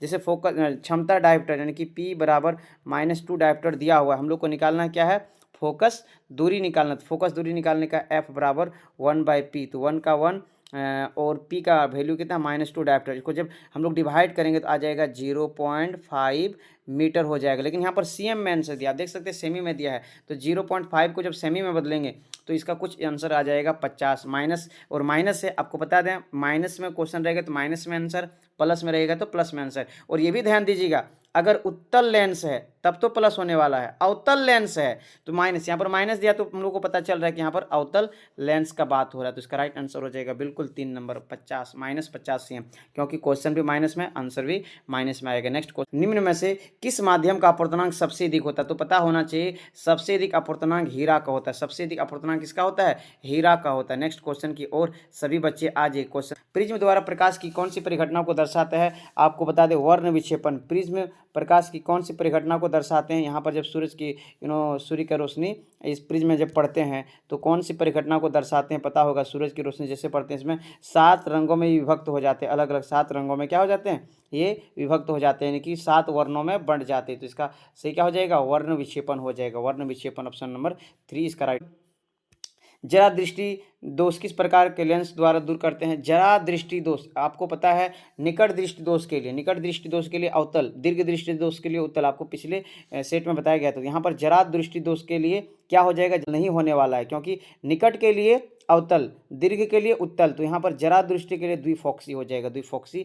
बिल्कुल जितने बच्चों ने द्विफोक्सी लेंस चुने आप बिल्कुल सही जवाब दें। आप क्वेश्चन को अच्छे से समझ लीजिएगा फिर जवाब देना, जल्दीबाजी से काम एग्जाम में नहीं लेना। और एग्जाम का रूल्स क्या है कि आपको आसान क्वेश्चन देकर के खुश नहीं होना है और मुश्किल क्वेश्चन देकर के घबराना बिल्कुल नहीं है। आगे पूछा, खतरे का निशान किस रंग का दिया जाता है, बच्चा को पता है लाल रंग का दिया जाता है। जी हाँ, रेड कलर, किसी भी खतरे का चिन्ह देने के लिए किस रंग का प्रयोग करते हैं, लाल रंग का प्रयोग करते हैं सर। ऑप्शन नंबर 2 बिल्कुल सही हो जाएगा, ठीक है। आगे बढ़ते बिना लेट के नेक्स्ट क्वेश्चन की ओर सभी बच्चे मूव कीजिए। क्वेश्चन नंबर 8 पे सभी बच्चे आ गए हैं। विभवांतर का SI मात्रक पता है, वोल्ट होता है। विभवांतर का वोल्ट होता है, प्रतिरोध का ओम होता है, आवेश का कुलम होता है और विद्युत धारा का एम्पियर होता है, ठीक है। तो यहाँ पर हम लोग का जो सवाल के अनुसार आंसर हो जाएगा वोल्ट। आगे बढ़ते हैं नेक्स्ट क्वेश्चन की ओर। क्वेश्चन नंबर 9 पे आ जाइए। क्वेश्चन 9 में क्या पूछा है, जी हाँ, क्वेश्चन नंबर 9 में ये सवाल पूछा है, आंसर भी थोड़ा देख पा रहे हैं तो आपको थोड़ा खुद से भी जवाब देना है। विद्युत परिपथ में धारा को मापने के लिए, धारा मापने के लिए याद रखिए, धारा मापने के लिए एमीटर का प्रयोग होता है। अगर बोलता है विद्युत यानी कि एक परिपथ में वोल्टेज को नापने के लिए वोल्ट मीटर और धारा मापने के लिए क्वेश्चन के अनुसार यहाँ पर जवाब होगा एमीटर। अगर धारा बात है तो एमीटर और अगर वोल्ट यानी कि वोल्टेज है तो वोल्ट मीटर, इतना याद रखिएगा, ठीक है। आगे बढ़ते बिना लेट के क्वेश्चन नंबर 10 पे सभी बच्चे आ जाए। क्वेश्चन नंबर 10 पे क्या पूछा है, किसी बल्ब का, जी हाँ, एक न्यूमेरिकल से आपको यहाँ पर बनाने है और अगर आप नहीं बना पाते थोड़ा हम समझा देते हैं। किसी बल्ब से 1 मिनट में 120 कूलम आवेश आवेशित होता है, तो प्रवाहित धारा का मान बताना है। प्रवाहित धारा का मान आपको थोड़ा सा यहाँ पर आइडिया लगाना है, आप बहुत ही आसानी से इसका क्या पर निकाल लेंगे, जवाब ढूंढ लेंगे। तो आपको थोड़ा सा न्यूमेरिकल बना के दिखा देते हैं इसका। तो चलिए यहाँ से न्यूमेरिकल आपको बनाकर दिखा देते, थोड़ा कलर चेंज कर लेते ताकि आप अच्छे से समझ पाएंगे क्वेश्चन को, ठीक है। तो हम लोग को I बराबर पता है Q/T होता है, I बराबर Q/T। तो यहाँ पर आवेश कितना दिया है आप देख सकते हैं 120, आप आवेश देख सकते हैं 120 बटे टाइम कितना है 1 मिनट। 1 मिनट में कितने सेकंड होते हैं 60 सेकंड। 1 0 से 1 0 कैंसिल हो गया, 6 और 12 बचा, 6 कम 6, 6 2 12। आप समझ पा रहे हैं ना। तो यहाँ पर 2 आया कुल मिलाकर के, यानी कि टोटल कितना है 2 एम्पियर। इसका देखते हैं ऑप्शन नंबर कितना में दिया है 2, जो ऑप्शन है बिल्कुल 2 वही में टिक करेंगे। Option number 2 is the right answer हो जाएगा, यानी कि ऑप्शन नंबर 2 में 2 एम्पियर दिया, बिल्कुल इसका सही आंसर हो जाएगा यूनिट। जी हाँ, क्या क्या सवाल है देखिए, 1 यूनिट विद्युत ऊर्जा का मान कितना होता है, 0.6 इंटू 10 का पावर 6 जूल होता है। यहाँ पर लिखा है 3.6 इंटू 10 का पावर 6 जूल होता है। यहाँ पर थोड़ा टाइपिंग मिस्टेक हो गया होगा इसलिए 106 दिख रहा है, लेकिन यहाँ पर 10 का पावर 6 होना चाहिए ना, 10 का पावर 6 होगा। इसका राइट आंसर 4 है, ठीक है। नेक्स्ट क्वेश्चन की ओर। जी हाँ, यहाँ पर क्वेश्चन पढ़ने पर आपको पता चलेगा विद्युत धारा प्राप्त करने वाली युक्ति को क्या कहते हैं, जनित्र कहते हैं। आपको बताया गया था क्लास में, जनित्र कहते हैं। नेक्स्ट क्वेश्चन ये रहा आपके स्क्रीन के सामने, क्वेश्चन नंबर 13 लघुपतन के समय यानी कि शॉर्ट सर्किट के समय परिपथ में विद्युत धारा का मान क्या हो जाता है, बहुत अधिक हो जाता है। जब तार वगैरह शॉर्ट करता है तो लघुपतन जब होता है ना उसी को बोलते हैं शॉर्ट सर्किट, है ना। जब घर में शॉर्ट सर्किट होते हैं तो विद्युत धारा का मान बहुत अधिक हो जाता है। ऑप्शन नंबर ए इसका सही आंसर हो जाएगा। ठीक, आप मिला लीजिए, यहाँ भी सही दिया है। आगे देखिए, ये आ गया, अभी हम जस्ट पहले आपको पढ़ाए थे कि नीला लिटमस पत्र में लाल हो जाता है। कोई नीला लिटमस पत्र है, लाल हो जाता है। जब नीला लाल होगा तब होता है अम्ल होगा। Option number A is the right answer हो जाएगा। लेकिन उल्टा रहता है, अगर लाल, अगर कोई, जैसे जस्ट एग्जांपल आपको पहले पढ़ा दिए, अगर कोई लाल है, ठीक है, ये मानते हैं लाल लिटमस पत्र को ये नीला कर दे रहा है, तो ये हो जाएगा हमारा नीला हो रहा है लास्ट में, तो हो जाएगा क्षारक। ये क्या हो जाएगा, क्षारक हो जाएगा। लाल से नीला हो गया। लेकिन यही उल्टा है, नीला है फिर जाकर के लाल हो रहा है, पहले नीला है फिर लाल हो रहा है, तो ये हो जाता अम्ल। तो हम लोग का सवाल भी कुछ इसी प्रकार पूछा है, पहले नीला है तो लाल हो गया, तो इसका मतलब क्या है, अम्ल। Option number A is the right answer हो जाएगा। नेक्स्ट क्वेश्चन, निम्न में कौन क्षारक है। क्षारक ऑक्साइड, ये पता है एसिटिक अम्ल है, ये बिल्कुल गलत हो जाएगा। ये नाइट्रिक अम्ल है, ये NaCl है यानी कि लवण है, तो बिल्कुल बचता है क्या है, option number 4 sodium hydroxide is the right answer. पूछा जिप्सम, जी हाँ, आपको बताया गया था plaster of Paris. Plaster of Paris का सूत्र क्या होता है, प्लास्टर ऑफ पेरिस का सूत्र क्या, जल्दी से नीचे कमेंट बॉक्स बता दीजिए, देखते हैं कितने बच्चों को याद है। हाँ जी हाँ, बिल्कुल बिल्कुल सही बच्चे बता रहे हैं। CaSO4 1/2, CaSO4 1/2H2, ये तो हमारा प्लास्टर ऑफ पेरिस का है, जिसको घर के चिकनापन में उपयोग करते हैं, टूटी हुई हड्डियों को जोड़ने में, खिलौने बनाने में, सतह को चिकना बनाने में, ये सब में उपयोग करते हैं प्लास्टर ऑफ पेरिस। अब इसी में है ना, प्लास्टर ऑफ पेरिस से ही बनता है जिप्सम, पता होगा। ज़्यादा पानी की मात्रा इसमें हो जाएगा, सिर्फ क्या हो जाएगा, पानी की मात्रा सिर्फ ज़्यादा हो जाएगा। देखते हैं कितने बच्चे बिल्कुल यहाँ से आइडिया लगा लिए हैं। तो इसका राइट आंसर, जितने बच्चों ने जी ऑप्शन नंबर 2 चुने हैं, देखते हैं कितने बच्चों ने ऑप्शन नंबर 2 चुने, बिल्कुल सही जवाब दिए। CaSO4 2H2, उसमें 1/2, जैसे CaSO4 1/2H2 था, इसमें सिर्फ सेम रहेगा, 1/2H2 की जगह 2H2 होगा। ऑप्शन नंबर 2 बिल्कुल सही। नेक्स्ट क्वेश्चन की ओर आ जाइए सभी बच्चे, क्या पूछा है, ये समीकरण है, देखिए पिछले साल में पूछा गया और ये 2022-2023 में रिपीट हुआ है, तो हो ना हो 2025 में फिक्स है। CaCO3 संगमरमर टूट रहा है, कैल्शियम ऑक्साइड और यहाँ पर CO2 होगा, ठीक है, CO2 गैस रिलीज हो रहा है, तो इसका राइट आंसर क्या होगा, थोड़ा नीचे कमेंट बॉक्स में बता दीजिए। टूट रहा है तो टूटने को वियोजन अभिक्रिया कहते हैं। 17 का बिल्कुल वियोजन अभिक्रिया, अगर जुड़ेगा तो संयोजन, टूटेगा तो वियोजन। आपको ट्रिक्स के माध्यम से क्लास में बता दें, जस्ट स्क्रीन में। जल के विद्युत, आप आंसर मत देखिए पहले, जल के विद्युत अपघटन में कैथोड पर कौन सा होता है, याद रखिए कैथोड पर होता है हाइड्रोजन। कैथोड, जल के विद्युत अपघटन में कैथोड एनोड, तो कैथोड में हाइड्रोजन और एनोड में ऑक्सीजन होता है, याद रखिएगा। तो कैथोड जब भी पूछेगा हाइड्रोजन पे टिक कर देना है, और अगर एनोड पूछेगा, जी हाँ, एनोड पर याद रखिए ऑक्सीजन होता है, एनोड रॉड पर ऑक्सीजन और कैथोड पर हाइड्रोजन। आगे बढ़ते हैं। बिना लेट के सभी बच्चे वीडियो को लाइक नहीं किए तो लाइक भी कीजिए, शेयर भी कीजिए। नेक्स्ट क्वेश्चन, उपचयन अपचयन, मजेदार क्वेश्चन। उपचयन अपचयन अभिक्रिया का दूसरा नाम क्या है, रेडॉक्स अभिक्रिया। ऑप्शन नंबर 3 उपचयन जिसमें ऑक्सीजन जुड़ेगा, अपचयन जिसमें ऑक्सीजन हटेगा, और दोनों होगा तो रेडॉक्स अभिक्रिया। बिल्कुल आसान सा सवाल था और जवाब भी आप बिल्कुल सब बच्चे दे रहे हैं। निम्न में से कौन विद्युत का सर्वोत्तम चालक है। आपको पता है सबसे जल्दी बिजली जाते हैं चांदी में, यानी कि AG में जाते हैं, और AG के बाद अगर कोई है तो कॉपर है, इसलिए घरों का तार कॉपर का बनाया जाता है। चांदी बहुत महंगा होता है और इसका मेल्टिंग हो जाते हैं, यानी कि पिघल जाते हैं, तो जिस कारण से नहीं लगाते घर में, बहुत महंगा भी होता है ना, घर बेच करके तार खरीदना पड़ेगा, आप समझ सकते हैं। लेकिन कॉपर आसानी से खरीद लेते हैं और विद्युत का अच्छा चालक होता है, तो ऑप्शन नंबर ए इसका राइट आंसर। चांदी है बिल्कुल नहीं है, तो बिल्कुल बचता है क्या, कॉपर है, 20 का ए बिल्कुल सही हो जाएगा। आपको बता दें गंधक यानी कि सल्फर, गंधक सल्फर, सल्फर का सूत्र क्या होता है, यानी कि सल्फर का संकेत क्या होता है, S होता है, एक अधातु है। ऑप्शन नंबर 2 बिल्कुल सही आंसर हो जाएगा। नेक्स्ट क्वेश्चन की ओर सभी बच्चे आ जाए। सीसा और टीन के मिश्र धातु को क्या कहते हैं, सीसा और टीन के मिश्र धातु को सोल्डर कहते हैं। बिल्कुल बिल्कुल सही जवाब दे रहे बच्चे लोग, बहुत मस्त से आप पढ़ रहे हैं, मेहनत से पढ़ रहे हैं, इसी तरह मेहनत कीजिए, क्योंकि बिना मेहनत के इस दुनिया में कुछ नहीं मिलने वाले हैं। तो सोल्डर बिल्कुल सही जवाब दिए। नेक्स्ट क्वेश्चन देखिए, जी हाँ, आपको पढ़ाया गया था हाइड्रोकार्बन, संतृप्त हाइड्रोकार्बन और असंतृप्त हाइड्रोकार्बन। संतृप्त हाइड्रोकार्बन में एल्केन आते हैं, आपके CnH2n+2, ये हो गया एल्केन।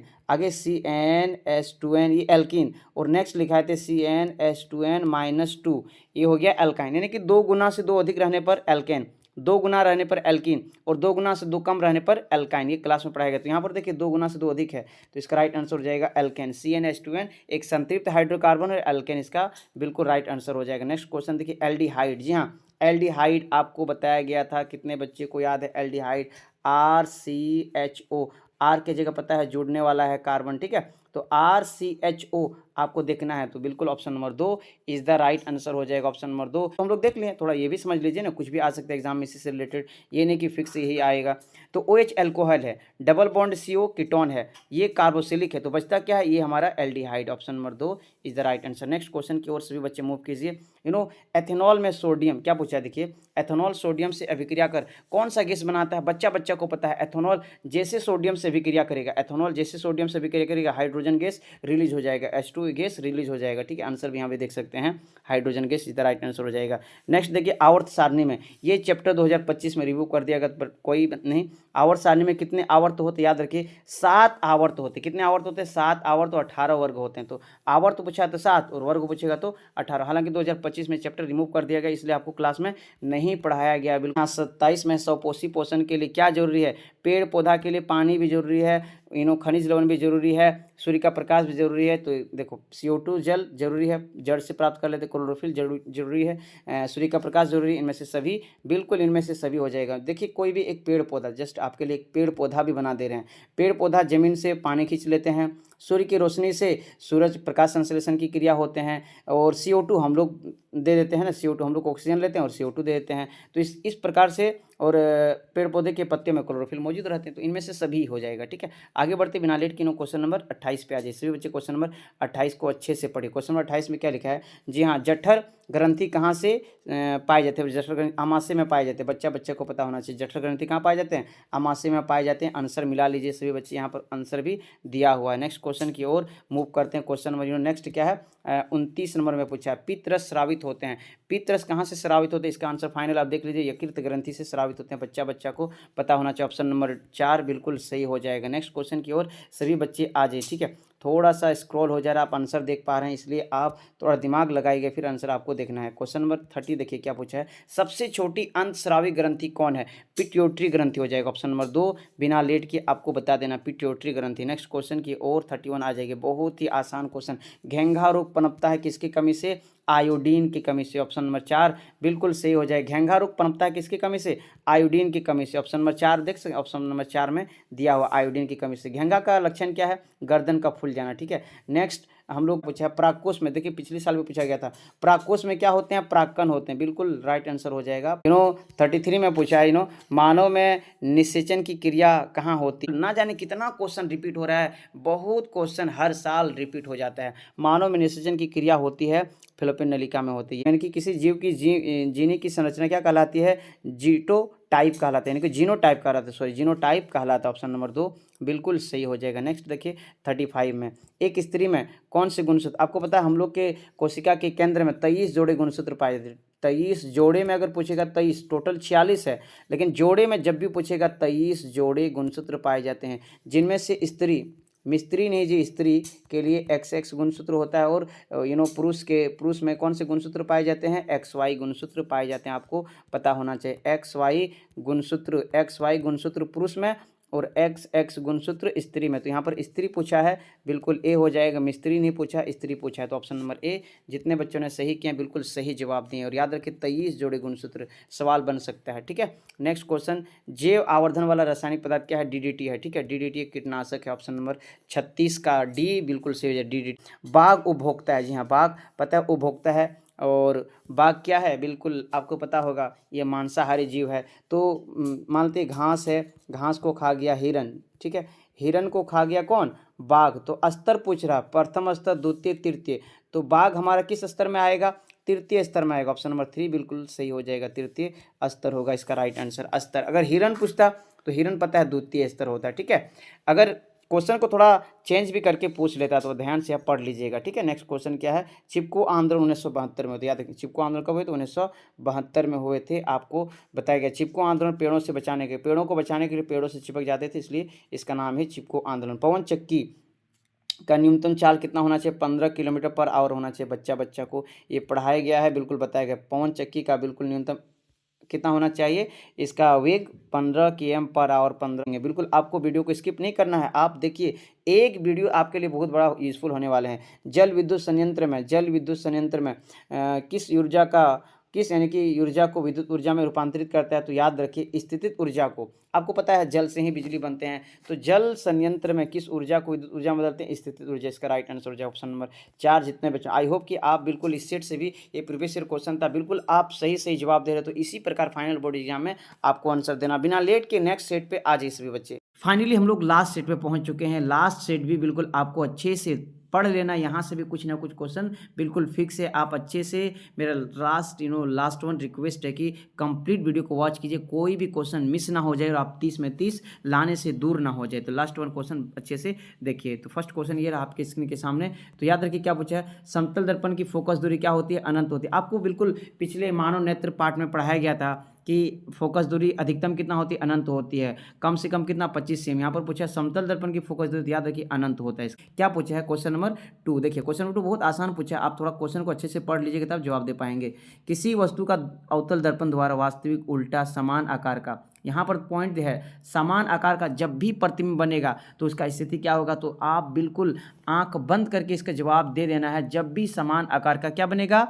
चित्र बनेगा। तो इसका राइट आंसर होगा 2 का बिल्कुल केंद्र पर बनता है, सी पर है ना, सी पर बनेगा ऑप्शन नंबर सी। आप सी से आगे, सी से परे देगा तो उसमें नहीं टिक करना है, बिल्कुल सी पर रहेगा। वो कर्ता केंद्र पर रहने से ही समान आकार वास्तविक उल्टा चित्र बनेगा। निम्नलिखित में से किसमें प्रकाश की तेज गति से चलता है? यानी कि प्रकाश सबसे ज्यादा पता है निर्वात में चलते हैं, जहां पर हवा नहीं होते हैं। उसके बाद वायु में, ऑप्शन नंबर सी। जितने बच्चों ने चुने हैं बिल्कुल आप सही जवाब दें। नेक्स्ट क्वेश्चन की ओर सभी बच्चे आ जाए। नेक्स्ट क्वेश्चन ये रहा आपके स्क्रीन के सामने। एक लेंस की क्षमता 4 डायोप्टर यानी कि -4 है, तो इसकी फोकस दूरी आपको बताना। माइनस में इसका मतलब क्या है? अवतल लेंस है, तो P बराबर -4 डायोप्टर। इसको हम लोग डिवाइड करेंगे, F बराबर 1/P यानी कि 1/-4 रख देते हैं। तो इसको जब डिवाइड करेंगे तो हम लोग को कुछ इस प्रकार आंसर -0.25 cm मीटर आने वाला, -0.25 मीटर आने। देखते हैं कौन सा ऑप्शन हम लोग का बिल्कुल 4 का राइट हो जाएगा। -0.25 मीटर, बिल्कुल option number C is the right answer हो जाएगा। आपको पिछले वीडियो में ना जाने कितने मरतबा निकाल के दिखा दिए, आई होप कि आप सबको ही निकाल लिए होंगे। नेक्स्ट क्वेश्चन की ओर। सनो नेत्र की फोकस दूरी में परिवर्तन का क्या कारण है? परिवर्तन का कारण बताना है। 5 का राइट आंसर हो जाएगा बिल्कुल सिलहरी मांसपेशियां, इसको बोलते हैं हिंदी में पक्षमाभी पेशियां भी बोलते हैं, ऑप्शन नंबर सी। ये भी मोस्ट रिपीटेड क्वेश्चन है, ठीक है। नेक्स्ट क्वेश्चन की ओर आ जाइए। दूरदृष्टि दोष का दूसरा नाम क्या है? जी हाँ, दूरदृष्टि दोष का दूसरा नाम आपको बिल्कुल नीचे कमेंट बॉक्स में बता देना है। हाइपरमेट्रोपिया है। जैसे निकट दृष्टि दोष का हम बताए थे मायोपिया, उसी प्रकार इसका क्या हो जाएगा? हाइपरमेट्रोपिया। बिना लेट के नेक्स्ट क्वेश्चन की ओर सभी बच्चे आ जाए। क्वेश्चन नंबर 7 पे क्या पूछा? जी हाँ, क्वेश्चन नंबर 7 पे पूछा प्रतिरोध का SI मात्रक ओम होता है। प्रतिरोध का SI मात्रक ओम होता है। आज में टंगस्टन का उपयोग निम्नलिखित में, आपको पता है ये धातु बिजली यानी कि बिजली के बल्ब में उपयोग करते हैं। थोड़ा स्पेलिंग मिस्टेक हो रहा है फास्ट पढ़ने के कारण। नेक्स्ट क्वेश्चन की ओर सभी बच्चे आ जाइए। टंगस्टन आपको पता है ना, बल्ब का फिलामेंट बनाते तो बिजली बल्ब में होता है। नेक्स्ट क्वेश्चन क्या पूछा है? चुंबकीय क्षेत्र रेखाएं, चुंबकीय क्षेत्र में रेखाएं निकलती है, किस दिशा से निकलती है? आपको पता है उत्तर से दक्षिण। अगर आप मानते हैं एक चुंबक लेंगे, नॉर्थ पोल साउथ पोल, तो N मीन से नॉर्थ यानी कि उत्तर, ये है S मीन से साउथ दक्षिण, तो उत्तर से दक्षिण में विलुप्त हो जाते हैं। उत्तर से दक्षिण में बिल्कुल क्या हो जाते हैं? विलुप्त हो जाते हैं। बिल्कुल ये आपको पढ़ाया गया था, क्लास में आपको बताया गया था। आई होप कि सब बच्चा इसको पढ़े होंगे। तो बिल्कुल आप उत्तर ध्रुव चुन लेंगे, option number B is the right answer. निम्नलिखित में से हाँ कौन सा हमारे लिए ऊर्जा का परम स्रोत है? बिल्कुल सौर ऊर्जा। सूर्य, पृथ्वी को सबसे ज़्यादा ऊर्जा कहाँ से मिलता है? सूर्य से मिलता है, और सूर्य है तो सौर ऊर्जा बिल्कुल आंसर हो जाएगा। बिना लेट के क्वेश्चन नंबर नेक्स्ट पे आ जाइए 11 पे। इतना लेट बिल्कुल आपको नहीं करना और जवाब भी देते जाना है। रासायनिक समीकरण को हम किस नियम के कारण संतुलित करते हैं? द्रव्यमान संरक्षण। आंख बंद करके जवाब दे दीजिए, द्रव्यमान संरक्षण के नियम से। ऑप्शन नंबर ए 11 का बिल्कुल जितने बच्चों ने दिए बिल्कुल आप सही जवाब दे। बिना लेट के नेक्स्ट क्वेश्चन की ओर सभी बच्चे।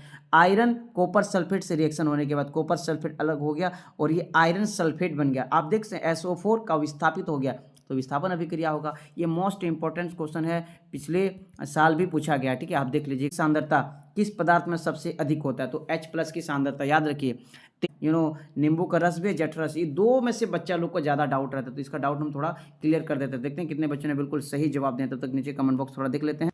नींबू इसका हो जाएगा। आप नींबू चखे होंगे, बिल्कुल मुंह को समोसा बना देता है, यानी कि बिल्कुल एक अजीब टाइप लगता है, बहुत खट्टा लगता है। तो नींबू का रस में H+ आयन की सांद्रता अधिक होती है, याद रखिएगा, ठीक है। नेक्स्ट क्वेश्चन की ओर मूव कीजिए सभी बच्चे। आ जाइए नेक्स्ट 14 नंबर पे। पदार्थ ABCD कोई पदार्थ है, ठीक है। इनमें से pH मान, जैसे A का दिया है 5, A का वैल्यू कितना दिया है, A का 5 दिया है, B का 8 pH वैल्यू है, C का दिया है 10 और D का दिया है 13। अब देखिए अलग अलग आपको pH स्केल पढ़ाए गए थे। 0 से 14 इसका प्रास होते हैं। 7 से कम रहने पर अम्ल, 7 से अधिक रहने पर क्षारक और केवल 7 रहने पर क्या होते हैं, उदासीन होते हैं। ये बिल्कुल आपको क्लास में बताया गया था। तो यहाँ पर पूछा है उपरोक्त में कौन अम्ल है, तो याद रखिए जिसका pH वैल्यू 0 से pH वैल्यू यानी कि 0 14 0 7 14 होते हैं। अब इसमें से पता करना है कि 7 से कम होने पर क्या होते हैं, अम्ल हो जाते हैं। 7 से कम होने पर अम्ल हो जाते हैं। देखिए इसमें से 7 से कम किसका वैल्यू है, 5 है, यानी कि ऑप्शन नंबर ए पदार्थ बिल्कुल अम्ल हो। ऑप्शन नंबर ए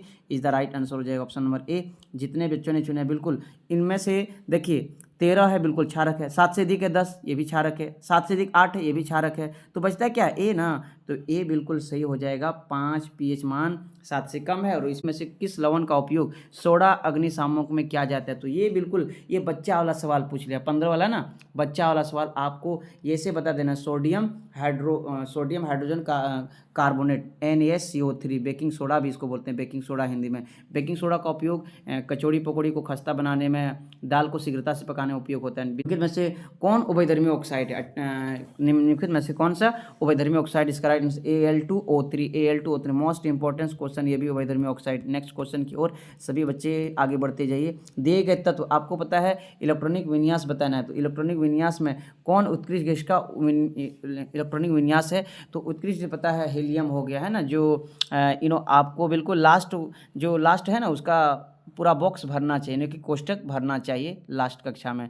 तो आपको ये थोड़ा याद होना चाहिए 17 का। ये हालांकि चैप्टर रिमूव कर दिया गया, क्वेश्चन नहीं आएगा, फिर भी आप अच्छे से देख लीजिए क्वेश्चन का क्या जवाब होगा। 2 8 फर्स्ट में कितना होते हैं 2 एंड सेकंड में क्या 2 8, फिर इस प्रकार आगे बढ़ते, तो इसमें बिल्कुल सही हो जाएगा 2 8 बिल्कुल सही आंसर है। नेक्स्ट क्वेश्चन देखिए, क्वेश्चन नंबर 18 पे क्या पूछा है। क्वेश्चन नंबर 18 पे असंतृप्त हाइड्रोकार्बन आपको बताया गया। हाइड्रोकार्बन 2 प्रकार के होते हैं, आपको बताया गया था क्लास में। हाइड्रोकार्बन 2 प्रकार के, एक होता है संतृप्त और दूसरा होता है असंतृप्त। एक होता है संतृप्त हाइड्रोकार्बन और एक होता है असंतृप्त हाइड्रोकार्बन। अब संतृप्त में एल्केन आते हैं, यानी कि CnH2n+2 आते हैं। संतृप्त कौन आते हैं, CnH2n+2 आते हैं। और यहाँ पर संतृप्त का बात नहीं है, असंतृप्त का बात है। तो इनमें से थोड़ा सा चेक करना है कि CnH2n एल्किन हो गया और CnH2n-2 होते हैं, यानी कि हाइड्रोजन या तो 2 गुना रहेगा या तो 2 गुना से कम रहेगा। तो जो 2 गुना से अधिक रहने पर हो जाएगा संतृप्त, हम लोग को चुनना है असंतृप्त। तो थोड़ा चेक करेंगे, ठीक है। थोड़ा सा वीडियो को स्क्रॉल करके थोड़ा सा हम चेक करने का प्रयास करें, उसके बाद हम लोग आंसर मिलाएंगे। तो देखिए फर्स्ट में क्या, कार्बन 1 है, इसका हाइड्रोजन 2 गुना से 2 देखिए, बिल्कुल ये नहीं होगा। कार्बन 2 है, 2 गुना 4 हुआ, 2 अधिक 6 हो गया, बिल्कुल ये भी हमारा संतृप्त है। और लास्ट देखिए कार्बन 4 है, हाइड्रोजन 10, यानी कि 2 गुना 4 दूना 8 और 2, बिल्कुल ये भी। तो बचता क्या है, option number C is the right answer हो जाएगा। ऑप्शन नंबर सी बिल्कुल सही हो जाएगा। इसका जो आपको बताया RCHO एल्डिहाइड है, तो एल्डिहाइड चुनिए, option number C aldehyde is the right answer हो जाएगा। इस तत्व में सहसंयोजी इलेक्ट्रॉनिक की संख्या लिथियम के बराबर होता है। तो 20 का देखते हैं कितने बच्चों ने सही जवाब दे रहे हैं। पोटेशियम होगा, क्योंकि आपको पता है पोटेशियम, लिथियम और सोडियम ये नरम धातु है, इसको चाकू से काट सकते हैं, केरोसिन तेल में डुबा कर रखना होगा, नहीं तो आग लग जाता है। ऑक्सीजन से अभिक्रिया कर लेते हैं। Option number C is the right answer हो जाएगा। नेक्स्ट क्वेश्चन है, यानी कि अमीबा में किस प्रकार का पोषण होता है। अमीबा पता है एक कोशिक जो है, एक ही है प्राणी संभोजी पोषण, इसका राइट आंसर हो जाएगा। नेक्स्ट क्वेश्चन पे आ जाए सभी बच्चे। 22 में क्या पूछा, श्वसन प्रक्रम में ग्लूकोज का पाइरूवेट में विखंडन कहाँ होता है। बिल्कुल इसका राइट आंसर देखते हैं कितने बच्चों ने बिल्कुल अभी तक जवाब भी दे दिए। 22 का बिल्कुल बी नंबर हो जाएगा, माइट्रोकांड्रिया में होता है। Mitochondria is the right answer हो जाएगा। हम लोग के कोशिका यानी कि हम लोग के बिजली के घर भी कहते हैं, माइट्रोकांड्रिया को कहते हैं, ठीक है। निम्नलिखित में से कौन सा हार्मोन शरीर की वृद्धि के कारण उपापचय की नियमन करता है। तो इसका बिल्कुल 23 का आसान सा सवाल, अगर आप पढ़े होंगे क्लास में तो बिल्कुल आसान है, थायरोक्सिन हार्मोन, ठीक है। नेक्स्ट क्वेश्चन की ओर आ जाइए। 24 नंबर में पूछा है, मानव में सभी अनैच्छिक क्रिया, एक होता है अनैच्छिक क्रिया, एक होता है ऐच्छिक क्रिया। तो ऐच्छिक क्रिया जैसे हम लोग अपने अनुसार हाथ पैर को मोड़ लेते हैं, पैर को मोड़ लेते हैं, सीधी चल जाते हैं, टेढ़े भी चल जाते हैं, ये सब ऐच्छिक क्रिया है। और अनैच्छिक क्रिया क्या है, जैसे उल्टी का आना, रक्त दाब बढ़ जाना, तो ये सब क्या है, अनैच्छिक क्रिया है जो हम लोग के कंट्रोल में नहीं होते हैं। तो इसको नियंत्रण कौन, तो मेडुला करता है। अनैच्छिक क्रिया को नियंत्रण मेडुला करते हैं। Option number D is the right answer हो जाएगा 24 का। ठीक है, बिना लेट के नेक्स्ट क्वेश्चन की ओर हम लोग आगे बढ़ते हैं। दिए गए चित्र में इस प्रकार, यानी कि इस चित्र में दर्शाया गया, अब इसको इसका राइट आंसर बताना। तो 25 का बिल्कुल इस चित्र देखते हैं, आपको जवाब दे देना है। पुनरुद्ध भवन है, ठीक है, इसमें जनन को प्रदर्शित करता है, किस प्रकार के जनन को, पुनरुद्ध भवन हो जाएगा। ठीक है, नेक्स्ट क्वेश्चन की ओर। एक चित्र तो आ ही जाता है साइंस में, ठीक है, अच्छे से देख लीजिएगा। अब यहाँ पर पूछा मनुष्य में निषेचन कहाँ होता है, तो बिल्कुल ये है ना 26 का। देखते हैं कितने बच्चों ने अभी तक जवाब भी दे दिए हैं। अंडवाहिका में होगा, option number A is the right answer हो जाएगा। नेक्स्ट क्वेश्चन की ओर सभी बच्चे आज क्वेश्चन नंबर 27 में पूछे, किसी जीव में कोई गुण प्रभावित होते हैं, तो किसके कारण प्रभावित होते हैं पता है, केवल पिता के डीएनए से, माता के डीएनए से, पिता और माता दोनों के डीएनए से। तो ऑप्शन नंबर सी, ये पिछले साल भी पूछा गया था, पिता और माता दोनों के डीएनए से प्रभावित होते हैं। ऑप्शन नंबर सी 27 का option number C is the right answer हो जाएगा। नेक्स्ट क्वेश्चन की और आज 28 में पूछा, नाभिक के विद्युत संयंत्र शक्ति संनयन किस प्रकार की प्रक्रिया से ऊर्जा मुक्त करती है, तो ये होगा नाभिक, option number B is the right answer हो जाएगा। नाभिक विखंडन हो जाएगा। नाभिक विद्युत संयंत्र शक्ति संयंत्र में किस प्रक्रिया से ऊर्जा मुक्त होती है, नाभिक विखंडन के टूटने से। नेक्स्ट क्वेश्चन की ओर मूव करते हैं। क्वेश्चन नंबर 29 क्या पूछा है, हरे पौधे की पत्तियां प्राप्त होने वाली सौर ऊर्जा कितना प्रतिशत भाग खाद्य पदार्थ में ऊर्जा परिवर्तित करने के खर्चा करते हैं, तो बिल्कुल ये तो आपको क्लास में पढ़ाया गया 1% है। ठीक है, 1% इसका सही आंसर होगा। नेक्स्ट क्वेश्चन की ओर आ जाइए। दिए निम्नलिखित में से किस पदार्थ का प्रयोग करना पर्यावरण के लिए सबसे अधिक लाभदायक होता है, तो 30 का बिल्कुल कागज के डिस्पोजल कप का हो जाएगा। कागज के डिस्पोजल कप का उपयोग बिल्कुल इसका राइट आंसर हो जाएगा। पर्यावरण को बचाना बहुत जरूरी है। आप सभी सेट से ज़्यादा क्वेश्चन को देखें और यहाँ से आप सब्जेक्टिव क्वेश्चन देख सकते हैं किस प्रकार फाइनल बोर्ड एग्जाम में आने वाला है। ठीक है, तो आई होप कि आप इसी प्रकार मन लगा के अच्छे से रिवाइज कीजिए। तो चलिए बिना लेट के, वीडियो बहुत ज़्यादा लॉन्ग हो रही है तो हम लोग वीडियो को एंड करते हैं। Wish you all the best. आप अच्छे से एग्ज़ाम में लिख कर आएँ और अच्छे से फिर तैयारी करना है सोशल साइंस और फिर जो भी सब्जेक्ट आपका है। ठीक है, मिलते हैं नेक्स्ट क्लास में।